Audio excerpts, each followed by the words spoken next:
It's a clear breach of a very clear pledge in writing and verbally by Keir Starmer when he made his 2020 leadership campaign bid for the Labour Party to abolish university tuition fees. Instead, he's putting them up. But we'll be talking to a guest later in the show who says it's the right thing to do. This is Talk. Welcome to the home of common sense. Welcome also to Tom Slater. He's the editor of Spiked Online and joins us all this morning. Good morning to you. Morning, Julia. I mean, you look like you're still paying tuition fees. So, I mean, to be fair, very kind of you. He's very young. He's very young.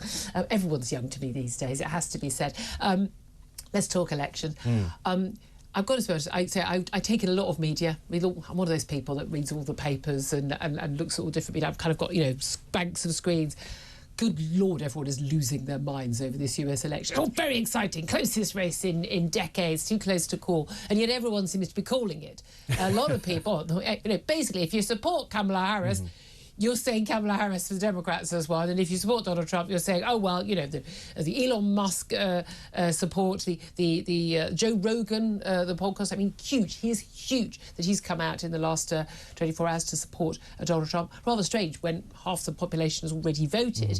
But is it too close to call? Do you think you have an inkling of which way it's going to go? I mean, I would be lying if I said I had a strong inkling either way. And I think everyone is lying to a certain extent because this election, as with the last couple of elections, has basically come down to somewhere in the region of 80,000 voters spread across a couple of states. Given the dysfunctions of the American system, that could swing things very decisively in one way or the other.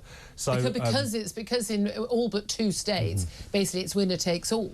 So in terms of the electoral college votes, isn't it? So it could be less than half a percentage point between the 2 candidates, but one could very decisively win the electoral college vote. No, absolutely. So that's what it's really going to come down to. I mean, I hope for both America and the world's sake that whatever direction it is, it's quite decisive so that we don't have weeks and days and years even of recriminations about the result.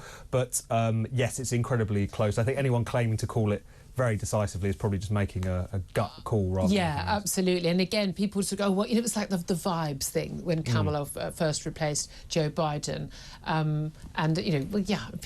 People who were feeling that may well have felt, oh, there's great excitement in the rallies.